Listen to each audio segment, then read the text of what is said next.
Bonjour, bienvenue sur Portu-Liège. Alors, nous reprenons donc une série de Facebook Live. Je suis Virginie Lopez de Portu-Liège, fournisseur de bouchons à liège et de bouchons à tête bio. Et nous démarrons un deuxième épisode de Une bouteille, un bouchon. Voilà. Quel est l'objectif de ce Facebook Live? Et de découvrir un vin à travers son bouchon.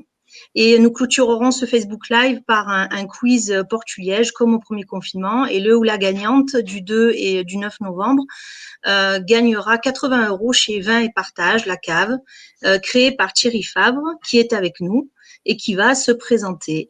Bonjour, Thierry Fabre, j'ai 57 ans, j'ai 5 enfants et je suis un ancien directeur de la communication dans l'informatique bancaire. Il y a 2 ans, j'ai créé une société qui gère la communication des vignerons. L'idée, c'était, et c'est toujours, d'accompagner les vignerons dans leur stratégie de communication en utilisant bien sûr tous les supports qui sont actuels, c'est-à-dire tout ce qui est réseaux sociaux, tout ce qui est événementiel, tout ce qui est identitaire, tout ça. C'est une vraie communication comme n'importe quelle entreprise, mais dans le monde de la vigne. Alors, au bout de 2 ans, on s'est rendu compte avec plaisir qu'on est déjà pas mal suivi, puisque 12 vignerons à ce jour nous suivent. Et ça nous permet de développer correctement cette société. Pour l'instant, je suis tout seul, je suis juste aidé par mon épouse. Enfin, je suis aidé par mon épouse dans tout ce qui est administratif et stock. Pourquoi stock? Parce que j'ai ajouté à cette activité une vente de vin sur un modèle assez unique, c'est-à-dire je vends le vin au prix du caveau. Donc, mon réseau, plus les vignerons avec qui je travaille me disent ça serait sympa qu'on puisse, ça serait sympa qu'on puisse vendre du vin, enfin que tu puisses vendre du vin. C'est ce que j'ai fait et ça marche bien. Donc le modèle, je le répète, unique, on vend au prix du caveau. Voilà. Ce à quoi en plus j'ai rajouté une autre activité, c'est que je gère des clubs de vin, j'en gère 2. Le premier, c'est un club de vin qui est sur Facebook qui s'appelle Vin et Partage. Et ce club de vin compte 15 000 adhérents sur Facebook. L'idée du club, c'est la bienveillance. C'est-à-dire que sur ce club, vous ne pouvez...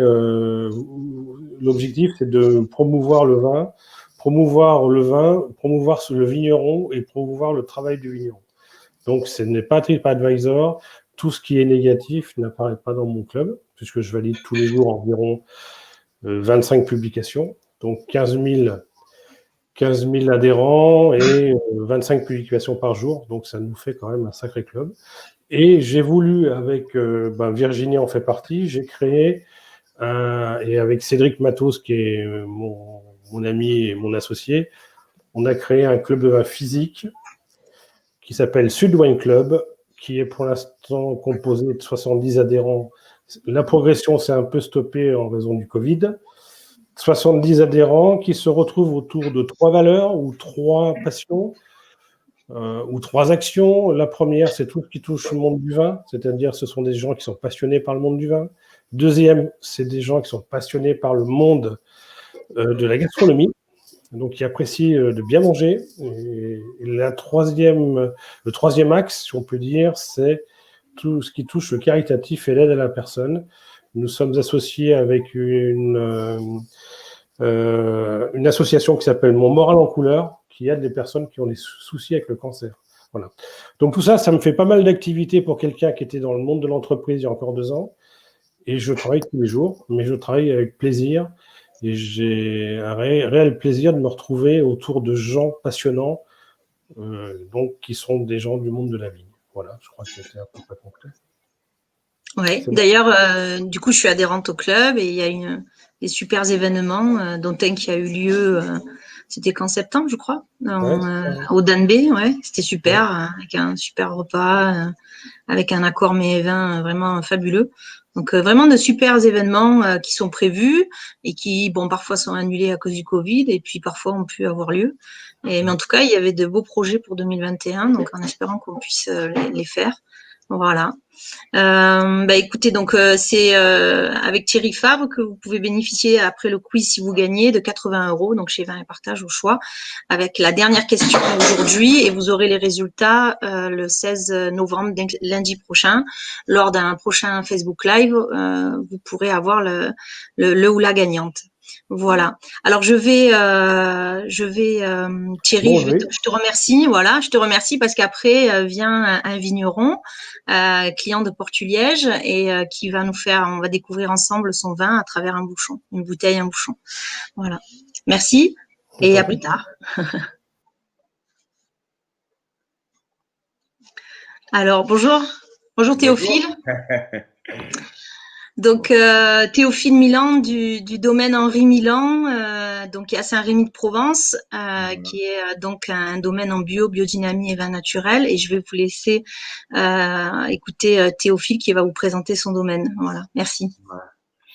Bonjour à tous. Donc, je m'appelle Théophile Milan. Je suis vigneron en Provence, à Saint-Rémy-de-Provence, dans les Alpes, dans les Bouches-du-Rhône. C'est un domaine familial que mon père a démarré il y a une trentaine d'années.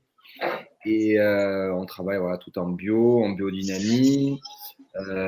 Et on va même plus loin en labourant une partie de nos terres avec un cheval.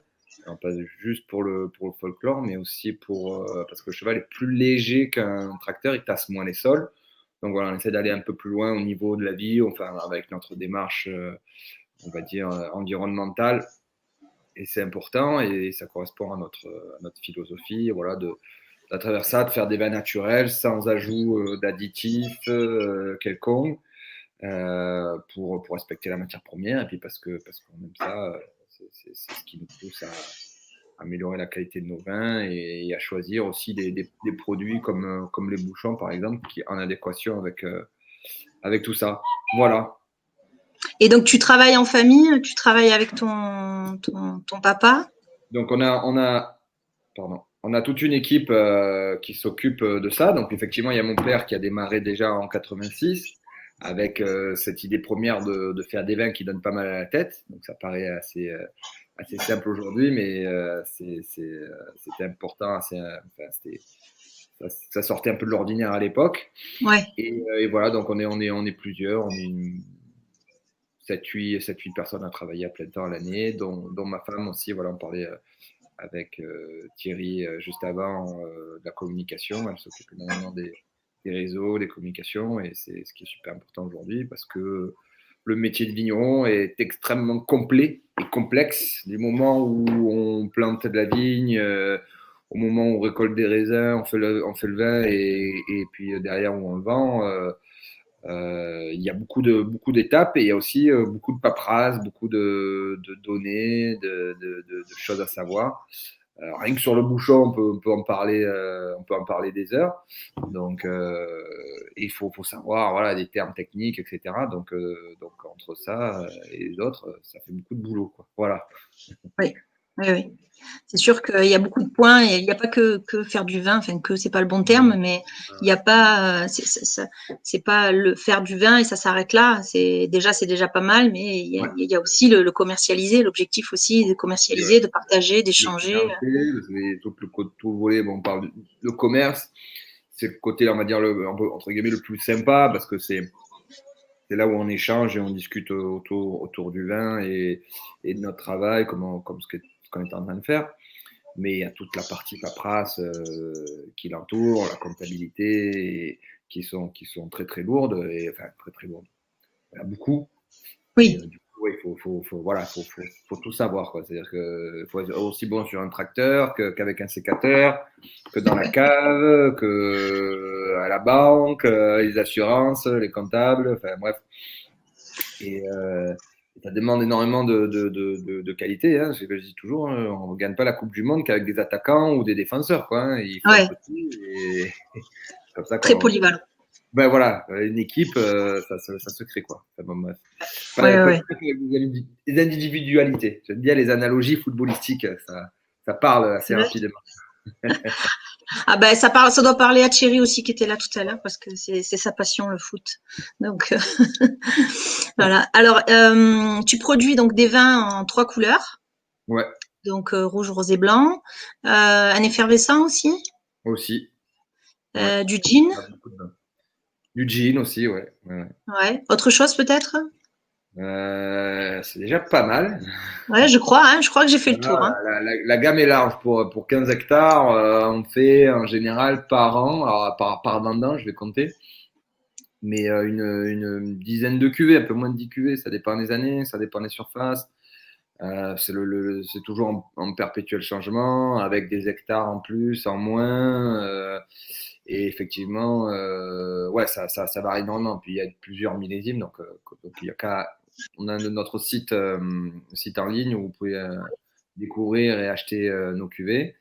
Et vous allez voir que la gamme est très très large. Au final, il y a je sais pas, une quinzaine ou une vingtaine de références à vendre sur le site. Donc, effectivement. Et après, on reçoit énormément aussi au caveau pour les dégustations, pour la vente. Donc, il ne faut pas hésiter à nous contacter, même si la situation est encore un peu compliquée.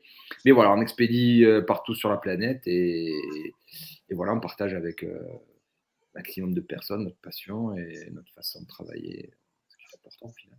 Voilà. Eh oui. Ben, ça fait, je pense, 3 ans maintenant qu'on travaille ensemble.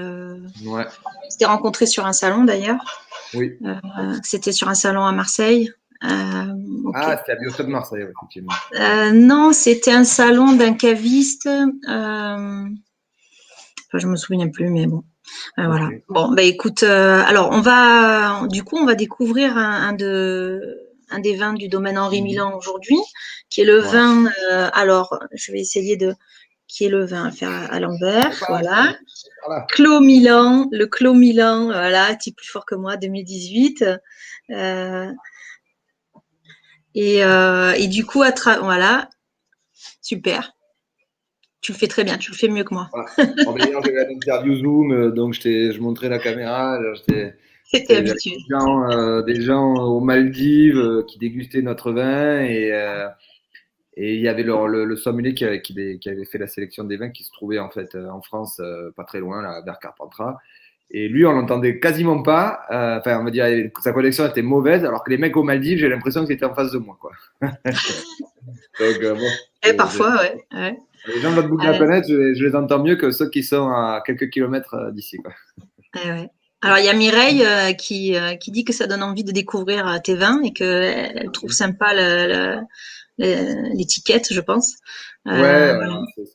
c'est une cuvée un peu particulière parce que le clos, donc c'est un assemblage de Grenache Syrah. En fait, c'est une cuvée un peu particulière parce que chaque millésime a un artiste différent qui a réalisé l'étiquette. Donc là, aujourd'hui, ce que je présente, c'est le 2018. C'est une artiste australienne que mon père a rencontrée, qui est complètement délurée, folle, mais très gentille, qui s'appelle Louisa Tcherkorp.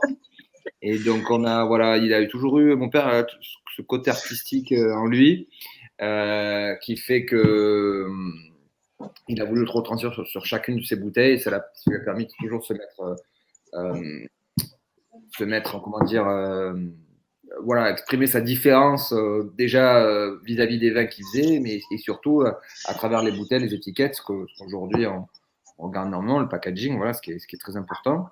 Et donc là, le 2018 est en fait le nouveau millésime depuis 2009, c'est-à-dire qu'entre 2009 et 2018, il n'y a pas eu de vin, étant donné qu'on a arraché les vignes, qu'on a replanté, donc il faut un certain temps avant D'accord.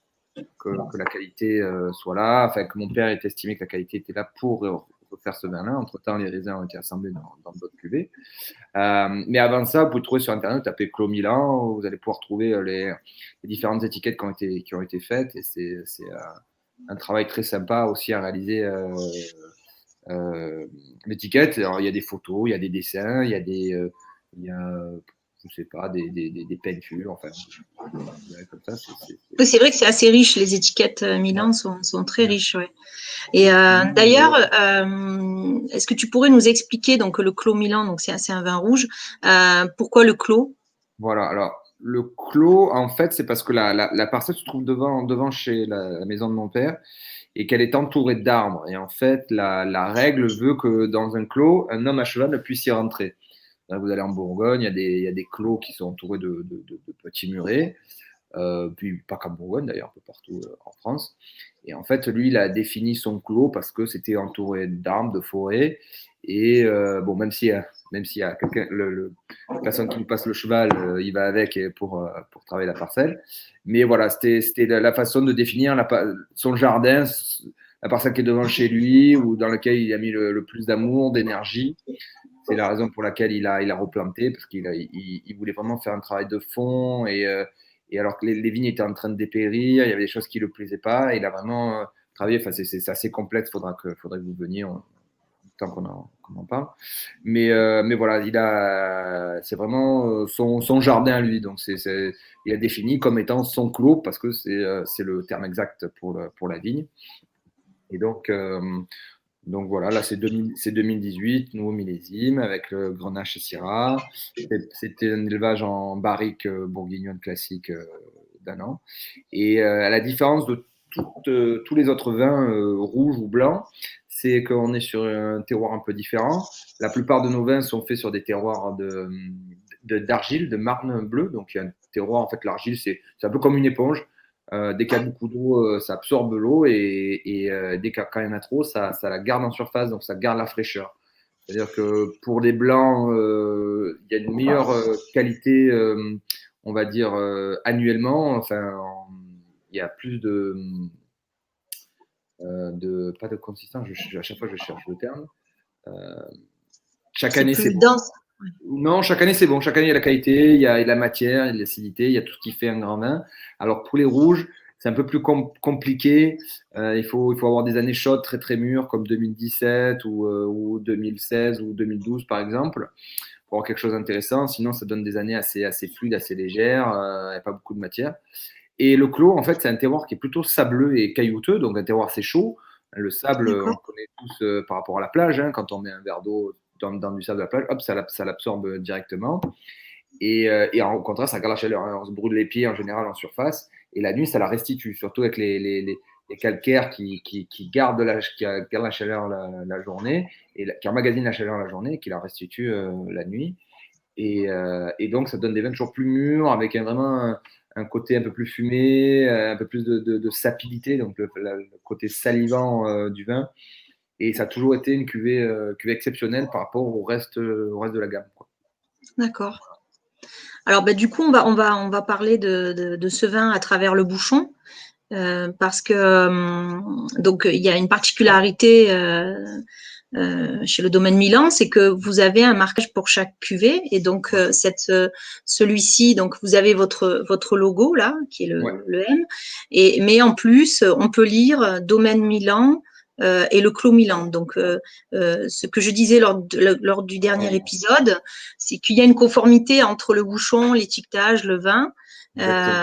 Et que du coup tout ça, il y a une cohérence, c'est ce que permet aussi le bouchon.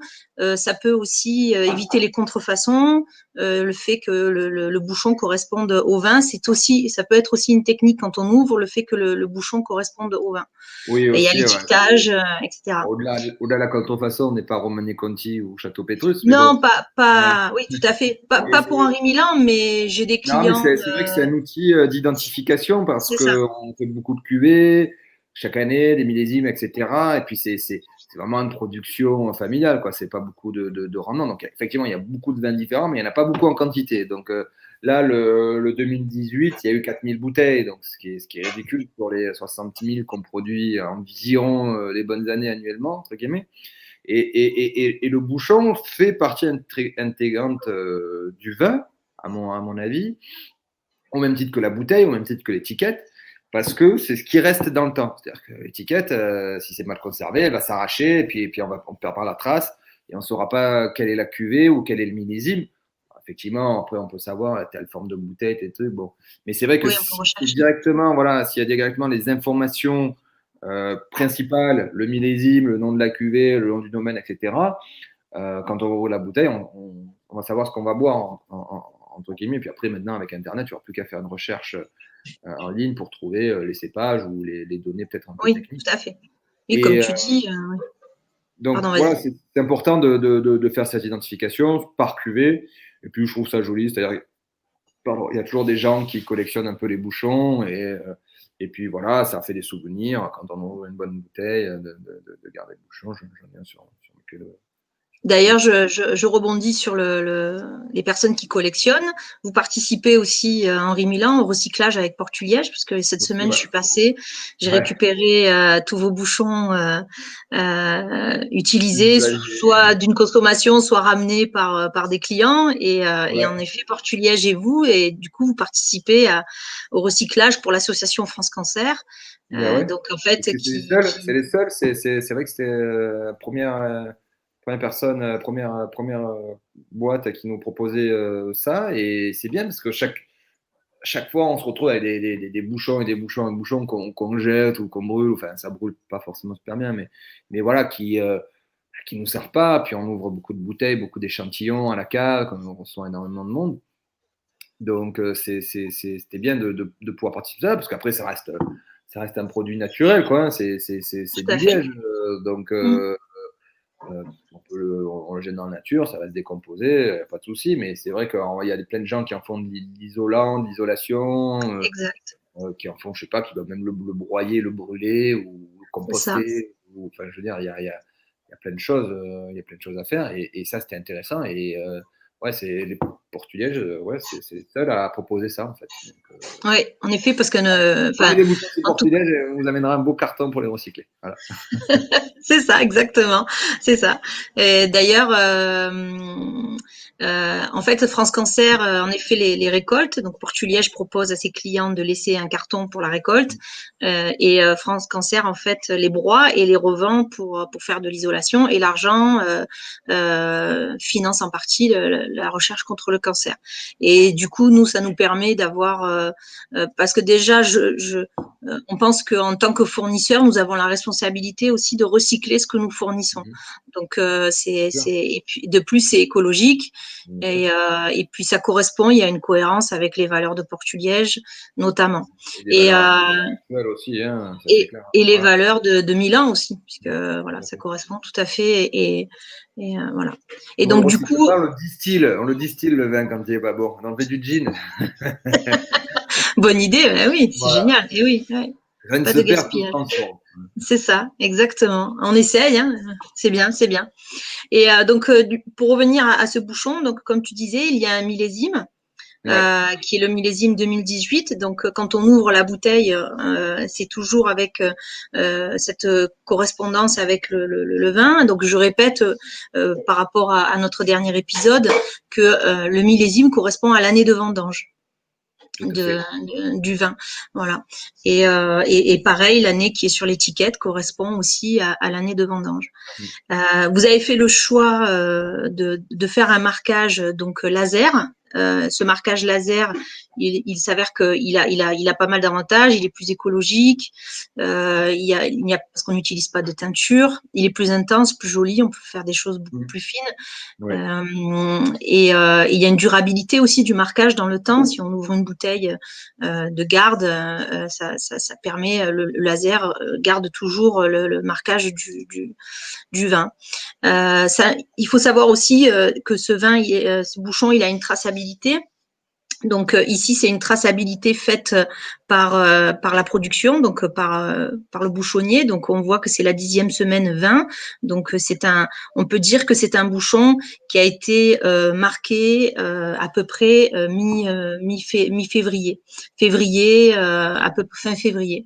Et du coup, ça nous permet d'avoir une traçabilité et de savoir à peu près quand est-ce que ce bouchon a été marqué. Et du coup, à peu près la mise en bouteille aussi. Tout à fait. Et vous avez fait le choix aussi de prendre du liège bio, parce que Portuliège est fournisseur de bouchons en liège bio, et aussi d'avoir une désinfection bio, parce que peut-être que c'est pas très connu, mais la désinfection se fait normalement par peroxyde.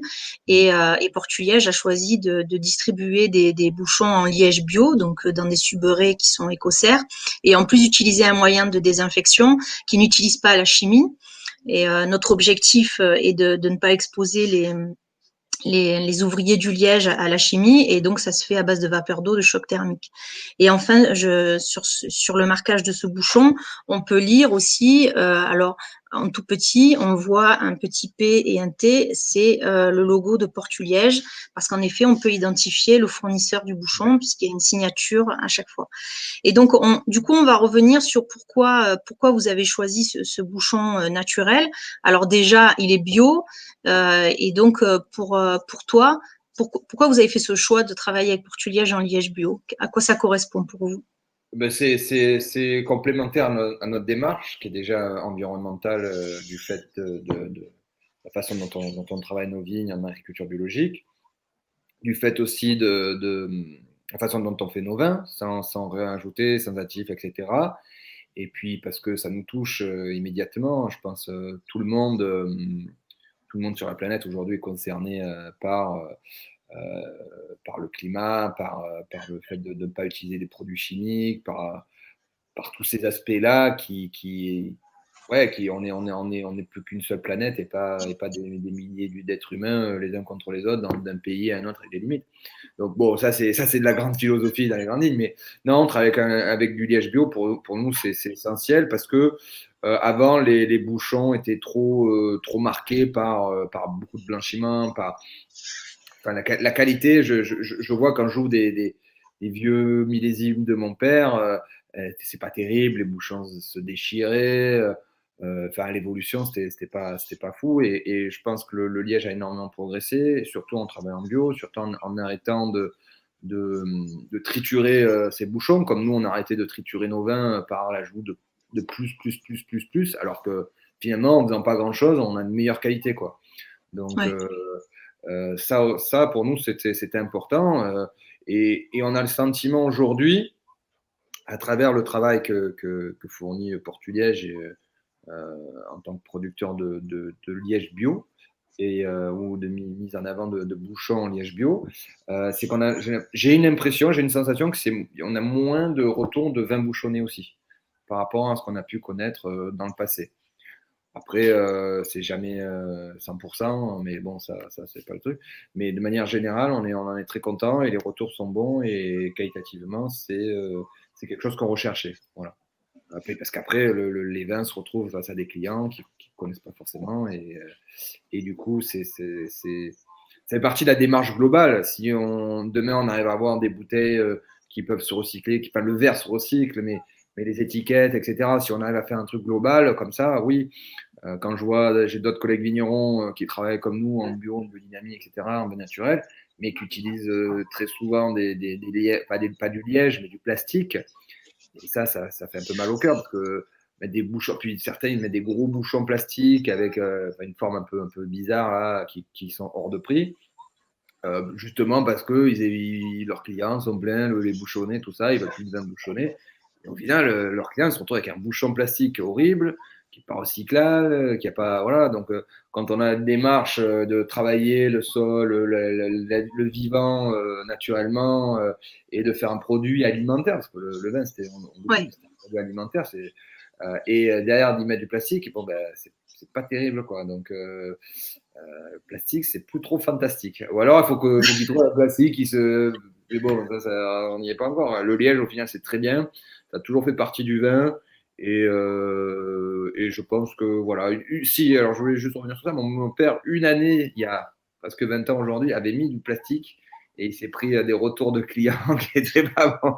Donc, on a arrêté de faire. Et à l'évolution, les quelques vins de ces millésimes qui nous restent avec des bouchons plastiques, c'est pas bon, quoi. Le vin, il vit pas. Ah non, il vit pas en bouchon plastique, il y a des goûts bizarres. En plus, c'était plastique il y a 20 ans. Donc, alors que tout ce qui est en liège, c'est naturel, ça permet aussi, on oublie de le préciser, mais le liège, il permet aussi une micro-oxygénation lente du vin qui permet de faire vieillir très lentement et voilà, si on a un vin très tannique, justement d'atténuer les tanins, d'avoir des tanins un peu plus lisses, un peu plus. Et ça, c'est important. Voilà, pour moi, ça, c'est important. Il n'y a pas de secret à ce niveau. Oui, il y a une cohérence. Donc déjà d'utiliser du liège, puisque de toute façon, il y a un côté, c'est un acte écologique que d'utiliser de liège. Et il y a plusieurs leviers pour ça. Il y a premièrement le fait que c'est une subeurée, donc c'est un poumon de la planète, les subeurés, contrairement au plastique qui viendra pas d'une source qui est d'une biosource, ou même si elle est d'une biosource, elle est moins éthique et elle participe moins à la respiration de la planète. Il doit y avoir quand même une grosse transformation pour arriver à un résultat. Oui, exact. Tout à fait. Ensuite, il y a le côté bio, donc qui fait que ça encourage la civiculture bio et qui est aussi une manière d'agir en fait. En fait, en tant que professionnel, vous meilleur avec un bouchon en liège et puis surtout en liège bio qu'en plastique. Quoi. Ouais. Et puis il y a aussi le fait donc que c'est bio déjà, il y a une action bio. Ensuite, il y a le côté recyclage. Parce que même si c'est vrai que le synthétique est marqué recyclable, mais il n'y a rien qui est organisé pour le recycler. Alors que la filière liège, nous avons organisé cela. Et en plus, il y a un problème d'image. C'est-à-dire que quand tu ouvres une bouteille avec un bouchon synthétique, c'est qualitativement, c'est moins. Il y a moins de cohérence, enfin à mon sens, mais et avec ceux qui utilisent du liège, c'est sûr que vous avez une cohérence Henri Milan, parce que quand on ouvre, c'est un bouchon en liège, ensuite c'est un bouchon en liège bio. D'ailleurs, pour ceux il faut acheter une bouteille de Clos Milan et vous verrez qu'en fait le liège, il a une couleur naturelle. Il n'est pas blanchi parce que justement on n'utilise pas de peroxyde. Donc du coup, il a sa couleur naturelle originelle, donc ça fait un joli bouchon et il y a une cohérence avec votre produit. Et ensuite, donc il y a l'image aussi que ça renvoie de vous, même si c'est inconscient, mais voilà, il y a une cohérence. Voilà, le fait de respecter la tradition en utilisant du liège, et en fait, c'est une manière de protéger la tradition, de protéger l'environnement, de protéger votre vin, et ça évite l'oxydation, mais ça évite aussi la réduction, le liège, parce qu'il y a d'autres moyens de fermer, mais qui réduisent les vins. Et donc, ce que je peux ajouter, parce que je le sais, vous utilisez on va parler un petit peu technique, mais vous utilisez un liège naturel supérieur, qui est vraiment un liège vraiment très bien. Nous, enfin, moi, je l'appelle, c'est le 4-4, parce qu'il permet de faire de la garde et en même temps, il permet aussi de faire des vins entrée de gamme. On peut tout faire avec. C'est un très bon liège. On commence vraiment à être dans une jolie gamme de liège avec du supérieur. Et en plus, vous avez fait le choix du 49-24 mm, alors qu'on peut utiliser du 45. Et ça permet d'améliorer la garde, notamment pour le vin, le fait que le bouchon soit plus long, en fait, l'air met plus de temps à rentrer, parce que je vous rappelle que l'air rentre entre le liège et le verre, et donc du coup, le fait que le liège fasse 49 mm au lieu de 45, ça diminue, ça augmente le temps entre le moment où l'air rentre en contact avec le vin et faire l'échange. Donc c'est tout ça, il y a un choix de faire du vin et de voir des jolis bouchons et une cohérence avec le bio et avec le vin que vous faites, et notamment la garde, et voilà. Et d'ailleurs, si les personnes donc ceux qui regardent le live ou qui le regarderont après, d'ailleurs, vous pouvez me répondre, est-ce que vous êtes sensible au fait que le liège soit bio, parce que c'est marqué sur les bouchons, donc il y a marqué liège bio, ou parfois le vigneron peut faire le choix de le marquer sur la contre-étiquette, ou parfois c'est marqué sur le bouchon. Et moi, j'aimerais savoir si vous, enfin les consommateurs là qui regardez le Facebook, est-ce que vous êtes sensible au fait que le vigneron choisisse un liège bio? Voilà. Ça m'intéresserait de savoir. Voilà. Et qu'est-ce que tu peux nous dire donc sur le Clos Milan au niveau dégustation? Qu'est-ce que C'est 2018, c'est un millésime quand même qui est assez frais, avec pas beaucoup de tanins. C'est pas trop notre style de vin d'avoir des vins très riches comme ça. Surtout 18, on est plutôt sur la finesse, sur un côté un peu bourguignon, dans un lieu d'un pinot noir assez fin, même si c'est reste quand même du Grenache de la Syrah. On a quand même ce très joli côté fumé. Moi, souvent à la dégustation, quand je le goûtais sur barrique, puis maintenant en bouteille, j'ai ce côté un peu sarrasin, qui ressort un peu de galette de sarrasin. Mais bon, après, ça c'est mon avis, c'est personnel. Et assez gouléant. Je pense que c'est pas le millésime qui aura le plus gros potentiel de garde, mais qui va quand même se garder entre 5 et 10 ans. Bon, après, la plupart des gens, ils attendent jamais autant. Moi, je dis aux gens, si vous avez soif, faut pas se retenir, surtout en ce moment. Surtout pas. Voilà, surtout pas, faut pas se retenir. Après, c'est vraiment plutôt un vin de gastronomie, de repas. Il faut manger quelque chose avec pour compenser, parce qu'il y a quand même un peu de matière. On sent le terroir dessous qui s'exprime. Et quand on goûte tous les vins du domaine sur un millésime équivalent sur 2018, le clos, il y a clairement un effet terroir qui est assumé par notre vinification, qui ressort. Puis ce léger élevage en barrique juste pour accompagner le vin, c'est quelque chose de très joli, quoi. Donc ouais, c'est un vin autant à garder, mais avec à boire aussi maintenant. Voilà, ça se passera bien, je pense. Bien. Oui, d'ailleurs, je te confirme, nous, on va le boire au Voilà. Portugal, tu vois. Parce Portugal. que je De ne vous ai quoi? pas dit, mais je vous ai pas dit, mais je suis en direct live du Portugal. Et ce soir, je mange chez ma cousine qui est traiteur en plus. Donc, En autant plus. vous dire que je pense que le repas va être bien. Avec le vin, ça va être très, très bien. On va se régaler. Et donc, pour rebondir sur les commentaires, donc du coup, Mireille trouvait que c'était bien le recyclage et par rapport à France Cancer. Il y a Bernard qui te remercie pour la démarche, pour vos valeurs. Et il y a Nelly qui dit oui, en effet, le fait que ça soit bio, j'ai l'impression que le vin n'en sera que mieux protégé. Voilà. Donc on verra après les commentaires qui suivront. Mais voilà, en tout cas pour ceux qui nous regardent en direct, en effet, ça correspond, tout correspond. Bon. Voilà. Ben écoute, je te remercie Théophile Cool. pour ta participation. Et on est assez fiers d'avoir le domaine Henri Milan en client, je te l'avoue. Donc, je lirai les commentaires Okay. si vous voulez. Et je vais vous demander donc de liker la page Facebook, sur Facebook, Instagram, LinkedIn. LinkedIn, je suis à Virginie Lopez. Donc, le prochain live sera lundi prochain, le 16. On aura la réponse et le gagnant du quiz. Donc, moi, ce soir, je vais boire à votre santé. Vous pouvez boire à ma santé et si vous voulez goûter donc un vin du Pour garder Clos-Milan, la santé aussi. oui, oui, exactement. Vous savez que le domaine a une boutique en ligne. Voilà. Et voilà. Et donc va suivre le quiz et donc du coup vous pourrez gagner 80 € sur le vin et partage la cave, le catalogue de Thierry Favre. Voilà. Mais je te remercie, Théophile. Merci à tous ceux qui ont participé, qui ont regardé ce Facebook. Et puis à lundi prochain. Ça marche. Au revoir, à bientôt. Au revoir.